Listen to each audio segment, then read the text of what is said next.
Hi friends, welcome back to my channel. ரொம்ப நாளைக்கு பிறகு நான் உங்களை மீட் பண்ணுறேன். லாங் வீடியோ போட்டு ரொம்ப நாள் ஆச்சு. நான் இப்போ இன்றைக்கி ஒரு முக்கியமான ரெசிபி போட போகிறேன். ஏன்னா ரொம்ப என்ன சொல்கிறது, மெடிசினல் வேல்யூ உள்ள ஒரு ரெசிபி தான் போட போகிறேன். நான் என்ன போடுறேங்கிறத காமிக்கிறேன். அதுக்கு தேவையான பொருள் என்னங்கிறதையும் நான் சொல்கிறேன். வாங்க வீடியோக்குள்ளே போகலாம். இப்போ நான் என்ன ரெசிபிங்கிறத நான் சொல்கிறேன். அங்காய பொடி பண்ணலான்னு இருக்கேன். சரியா, கொஞ்சம் குவான்டிட்டியும் நிறையா பண்ணுறேன். இப்போ என்னென்ன அதுக்கு தேவையான பொருள் என்னென்னு சொல்லிடுறேன். வேப்பம்பு ஒரு கப் எடுத்துட்டுருக்கேன். நல்லா சுத்தமாக அதை குப்பையெல்லாம் இல்லாமல் நல்ல வேப்பம்பூவாக பார்த்து இதை க்ளீன் பண்ணி வச்சுட்டுருக்கேன்.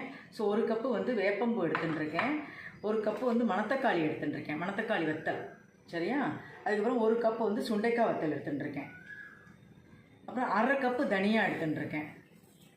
அதுக்கப்புறம் பார்த்திங்கன்னா ஒரு நல்லா பிடிச்சபடி நல்லா வாஷ் பண்ணி காய வச்ச கருவேப்பிலை எடுத்துட்டுருக்கேன். ஒரு 2 கைப்பிடி அளவு கருவேப்பிலை எடுத்துட்டுருக்கேன். ஒரு கப்பு துவரம்பருப்பு, அரை கப்பு மிளகு, ஒரு 2 ஸ்பூன் வாசனைக்காக உளுத்தம்பருப்பு, மிளகா வத்தல் ஒரு 4-5 மிளகா வத்தல் எடுத்துட்டுருக்கேன். ஏன்னா காரம் ரொம்ப வேண்டாம், காரத்துக்கு மிளகு மட்டும்தான் இதுக்கு காரம். சரியா, அதுக்கப்புறம் ஜீரகம் எடுத்துட்டுருக்கேன். சுக்கு பொடி எடுத்துட்டுருக்கேன். ஏன்னா சுக்கு சில மிக்சிலெலாம் உடப்படாது, அதனால நான் சுக்கு பொடியாக பண்ணி வச்சுட்டுருக்கேன். அது சுக்கு பொடி எடுத்துட்டுருக்கேன். அதுக்கு தேவையான பெருங்காயம் நம்ம போடலாம்.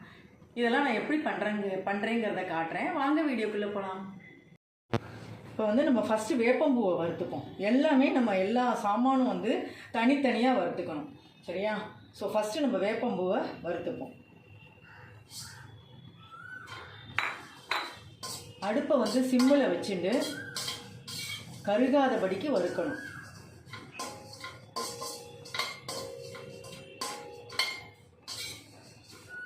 வேப்பம்பூலாம் அவ்வளோ நல்லது உடம்புக்கு. இப்போ இந்த காலத்தில் எந்த பசங்க சாப்பிட்றது, யாருமே சாப்பிட்றது இல்லை. இந்த அங்காயப்பொடி அவ்வளோ நல்லது. இந்த வயிற்றில் உள்ள கேஸ் ப்ராப்ளம், இந்த வயிறு பொறுமலாக இருக்குது பார்த்தீங்களா, அதாவது கத்திகிட்டே இருக்கும், இறஞ்சிகிட்டே இருக்கும் சில பேருக்கு வயிறு, அதுக்கெல்லாம் ரொம்ப நல்லது. பாடி பெயினுக்கு நல்லது. முக்கியமாக டெலிவரி ஆகிருக்கு பார்த்தீங்களா, அவளுக்கு ரொம்ப நல்லது. ஒன்று வயிற்றில் இருக்கிற புண்ணெல்லாம் ஆற்றும். சரியா, அப்புறம் இந்த குழந்தை கக்காது, அடிக்கடி கக்காது, நல்ல அவளுக்கு ஸ்ட்ரென்த்தாக இருக்கும். இப்போ பார்த்தீங்கன்னா வறுத்தது போருமான்னு பார்க்கணும். எப்படின்னா இப்படி எடுத்து பார்த்தா இது நன்னா இதாக இருக்குது, மாவாக இருக்குது. ஸோ அந்த அளவுக்கு நம்ம வறுத்துண்டா போதும். ஏன்னா தீ அடிச்சிடக்கூடாது. தீ அடித்தா அப்புறம் அது வேறு ஒரு வாசனை வந்துடும். நம்ம இதை ஒரு கிண்ணத்தில் எடுத்துக்கலாம்.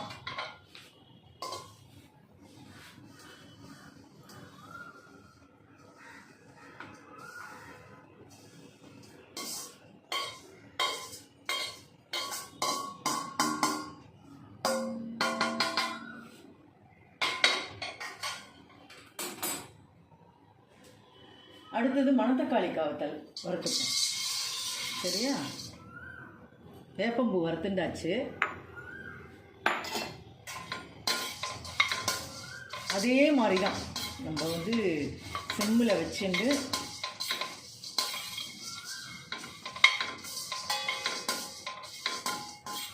மெயினாக வேப்பம்பூ, சுண்டைக்காய் வத்தல், மணத்தக்காளி காவத்தல் இதெல்லாம் கொஞ்சம் கசப்பு தன்மை வாய்ந்தது. அது கசப்பு தான் மெயினாக இதுக்கு வயத்துக்கு நல்லது. டெலிவரி ஆனவாளுக்கு ரொம்ப நல்லது. இந்த கசப்பு தன்மை தான், கொஞ்சம் கசப்பு இருக்க தான் இருக்கும் சாப்பிடும்போது.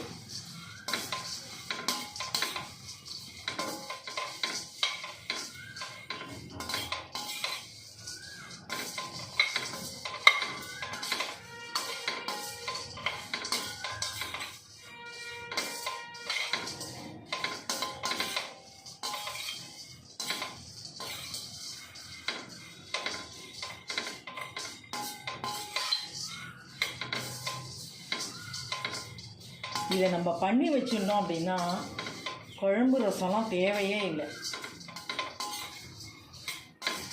ஏன்னா ஒரு நாள் குழம்பு சாப்பிட்டா, ஒரு நாள் ரசம், ஒரு நாள் கூட்டு சாப்பிட்டா, வாரத்தில் ஒரு நாளாவது அட்லீஸ்ட் இந்த அங்காயப்பொடியை நம்ம சாப்பிடணும். ரொம்ப நல்லது. இதெல்லாம் யார் பண்ணி கொடுத்து யார் பண்ணி சாப்பிட்றா? இப்போல்லாம் எங்கள் அம்மாலாம் அழகாக எல்லாமே பண்ணி அதில் தான் அது இருந்தால் போகிறோம். எங்கள் அம்மாக்கெலாம் பொடி இருந்தால் போகிறோம். அவள்லாம் வந்து 80 வயசுக்கு மேலே இருந்துட்டா. அம்மா அப்பாலாம் பொடி ஒரு எண்ணெயை ஊற்றிட்டு சாப்பிடுவா பாருங்க, பிடிச்சி பிடிச்சி சாப்பிடுவா. அதுதான் நல்லது உடம்புக்கு.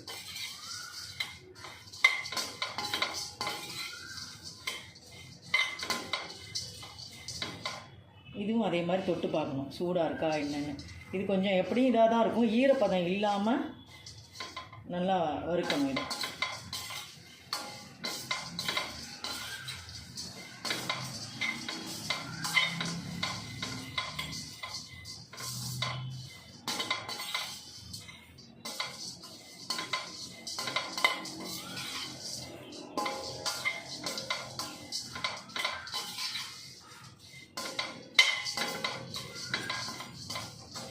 கருக விடாமல் வறுத்துருங்கோ.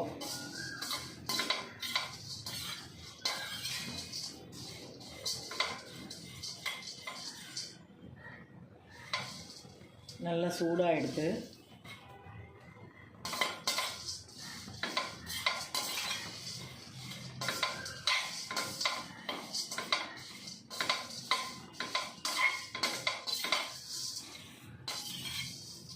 கை வைத்தியம் இதெல்லாம் வந்து பண்ணி வச்சுருந்தாலே நமக்கு ஒன்றும் உடம்புக்கே வராது. யாருமே இப்போ பண்ணுறது இல்லை. இதெல்லாம் கடையிலலாம் விற்கிறதெல்லாம் வந்து அதில் என்ன கலப்படம் இருக்குதுன்னு நமக்கு தெரியாது. ஸோ இது நம்ம கண்ணுக்கு முன்னாடி இதெல்லாம் வாங்கி நம்ம பண்ணினோம் அப்படின்னா அதுவே ஒரு தனி இதுதான். நம்ம கையால் பண்ணி சாப்பிடணும்.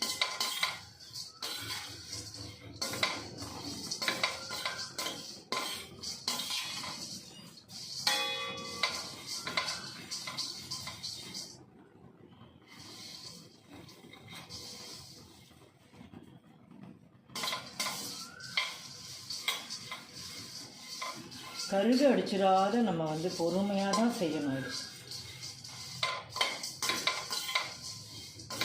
இந்த வீடியோ எல்லாருக்குமே யூஸ்ஃபுல்லாக இருக்கும்னு நினைக்கிறேன். ஸோ அதனால் வந்து நான் என்ன சொல்கிறேன் என்ன பண்ணுறேங்கிறத நீங்கள் விடாமல் பாருங்கள், ஸ்கிப் பண்ணாமல் பாருங்கள்.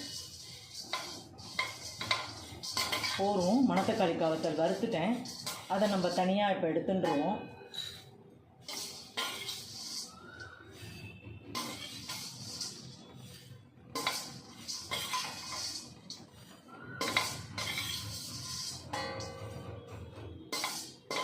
ஏன்னா குவான்டிட்டி கொஞ்சம் நிறையா பண்ணுறேன், கொஞ்சம் கொஞ்சம் கூட நீங்கள் பண்ணி வச்சுக்கலாம். இது வந்து என் ஃப்ரெண்டு கேட்டிருக்கா, ஸோ அதனால் வந்து பண்ணுறேன்.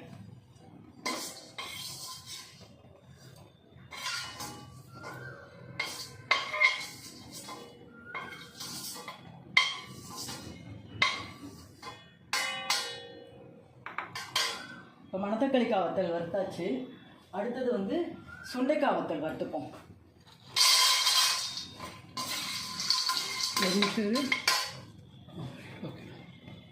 Okay okay. சூப்பராக அரைச்சிட்டேன். சரியா, எல்லாத்தையும் நல்லா மிக்ஸ் பண்ணியாச்சு. ஒரு உப்பு கூடவே இருக்குது, தூக்கலாக இருக்குது. ஏன்னா நம்ம சாதத்தில் கலந்து சாப்பிடும்போது சரியாக போயிடும். இப்போ நான் வந்து உங்களுக்கு சூடாக சாதம் போட்டு நல்லெண்ணெயை ஊற்றி பசைஞ்சு காமிக்கிறேன். இப்போ சூடாக சாதம் எடுத்துகிட்டு இருக்கேன், நல்லெண்ணெய் ஊற்றுறேன். இதில் எனக்கு நல்லெண்ணெய் ரொம்ப பிடிக்கும். நெய்யோட நல்லெண்ணெயில் நல்லாயிருக்கும். பட் ஆனால் வந்து குழந்த பிறந்தவாள்லாம் நெய் ஊற்றின்னா சாப்பிட்ணும். சரியா, நான் இதில் கொஞ்சோண்டு போடுறேன். சரியா, கொஞ்சமாக போட்டுக்கோங்க போகிறோம். ஏன்னா அந்த கசப்பு எல்லாமே இருக்கும் அதில், அதனால நல்லாயிருக்கும். அது இந்த மாதிரி கலந்துக்கணும். இதுக்கு ஒரு நார்த்தங்காயை தொட்டுன்னு சாப்பிட்டோம் அப்படின்னா அப்படியே தேவாமிர்தமாக இறங்கும் உள்ள, எதுவுமே வேண்டாம். இது என்ன பண்ணணும், இப்படி எடுத்து இப்படி ஒரு பிடிச்சு இப்படி பிடிச்சு தான் சாப்பிட்ணும். இப்படி சாப்பிடும்போது தான் அந்த சொல்லுவா இல்லையா, உடம்பு நல்லா கட்டுமஸ்தாக இருக்குது அப்படின்னு. ஸோ இந்த மாதிரி பிடிச்சி சாப்பிட்டோம் அப்படின்னா ரொம்ப நல்லது உடம்புக்கு. உங்களுக்கு சாப்பிட்டு காமிக்கிறேன். இப்போ சுட சுட சாதத்தில் இந்த மாதிரி பொடி பண்ணிட்டு சரியா அரைக்கும் போது கொஞ்சம் உப்பு கொஞ்சம் தூக்கலாக போட்டுக்கோங்க. ஏன்னா சாதத்தில் கலந்து சாப்பிடும்போது சரியாக இருக்கும். சரியா இந்த மாதிரி சூடான சாதத்தில் எண்ணெயை ஊற்றிட்டு நெய்யும் ஊற்றிக்கலாம். பிடிச்சதுன்னா நெய் ஊற்றிக்கலாம். பிசைஞ்சிட்டு சாப்பிடும்போது அப்படியே அமிர்தமாக இறங்கும். அதில் நீங்கள் வந்து ஒரு நார்த்தங்காய் இல்லைன்னா சுட்டு ஆக்கலாம். ஸோ இதெல்லாம் வந்து வச்சுட்டு சாப்பிட்டோம் அப்படின்னா அருமையாக இருக்கும். மழை பெய்யும் போதெல்லாம் இந்த மாதிரி சாப்பிட்டா ரொம்ப நல்லாயிருக்கும். இந்த குழம்பு ரசத்தின் பதிலாக இந்த மாதிரி நம்ம சாப்பிட்லாம். சரியா இது வந்து கேஸ் ப்ராப்ளம், பாடி பெயின் இருக்கிறவா வாரத்தில் வந்து நீங்கள் 2 நாள் சாப்பிட்லாம். காயப்பொடி எல்லாருமே சாப்பிட்லாம். சரியா குழந்தை பிறந்தவா மட்டும்தான் இல்லை, மெயினாக குழந்தை பிறந்தவளுக்கு ரொம்ப நல்லது. அவள் சாப்பிட்டே ஆகணும். அவள் என்ன பண்ணணும் அப்படின்னா கரெக்டாக சாப்பிடணும். பத்தியை சாப்பிட்றதுக்கு முந்தி இதை சூடாக ஒரு வா நல்லா நெய்யை குத்திண்டு இதை சூடாக 2 பொடி நல்லா சாப்பிட்டுட்டு அதுக்கப்புறம் பத்திய சாப்பாடு சாப்பிடுவோம். பத்திய சாப்பாடு நார்மலாக நம்ம பைத்தம்பருப்பு மிளகு ஜீரகம் போட்டு தான் சாப்பிடுவோம். இப்போ நான் ரீசெண்டாக பண்ணினதுனால என்னோடய பொண்ணு டெலிவரி ஆகி வந்தால் அவளுக்கு நான் இதுதான் கொடுத்தேன். அவளுக்கு பிடிக்காது, இருந்தாலும் வேறு வழியில் கொடுத்தேன். ஆனால் அந்த அது இதை சாப்பிடும்போது என்ன ஆகும், குழந்தை வந்து பால் குடித்தாலும் கற்காது. சரியா குழந்தை ரொம்ப நல்லா இருந்தது. அதுக்கு எந்த தொந்தரவும் இல்லை. ஏன்னா அந்த நேரம் சாப்பிடணும், வேறு வழி இல்லை. இது மாதிரி சாப்பிடும்போது அந்த குழந்தைக்கு நல்லது. பால் கொடுக்கும்போது குழந்தைக்கு நல்லது, இருந்தாலுமே நல்லது, எல்லாத்துக்குமே நல்லது. இது வயிற்றில் உள்ள எக்ஸ்ட்ரா இருக்கிற கசண்டெல்லாம் வெளியில் வந்துடும். 2வது அவளுக்கு வந்து வயிற்றில் ஒரு பொறுமல் இருக்கும், புண்ணு இருக்கும், அதெல்லாம் ஆற்றும். சரியா இதை வந்து நீங்கள் இதே மாதிரி நீங்கள் செஞ்சு சாப்பிடுவோம். நான் இப்போ உங்களுக்கு சாப்பிட்டு காமிக்கிறேன்.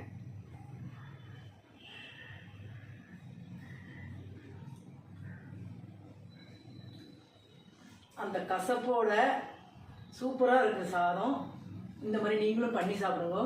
உங்களுக்கு இந்த வீடியோ பிடிச்சிருந்தது அப்படின்னா லைக் பண்ணுங்கள், ஷேர் பண்ணுங்கள், மறக்காமல் சப்ஸ்கிரைப் பண்ணுங்கள். பக்கத்தில் இருக்கிற பெல் பட்டனை கிளிக் பண்ணிவிட்டு பாருங்கள். நான் போடுற வீடியோஸ்லாம் உங்களுக்கு நோட்டிஃபிகேஷனாக வரும். ஸோ இந்த வீடியோ உங்களுக்கு ரொம்ப யூஸ்ஃபுல்லாக இருக்கும்னு நினைக்கிறேன். ரொம்ப நாள் கழித்து இந்த லாங் வீடியோ உங்களுக்கு போட்டிருக்கேன். ஸ்கிப் பண்ணாமல் பாருங்கள். சரியா சப்போர்ட் பண்ணுங்கள். இது வரைக்கும் நிறைய சப்போர்ட் பண்ணிகிட்ருக்கீங்க. ரொம்ப தேங்க்ஸ். Thank you so much. பாய்.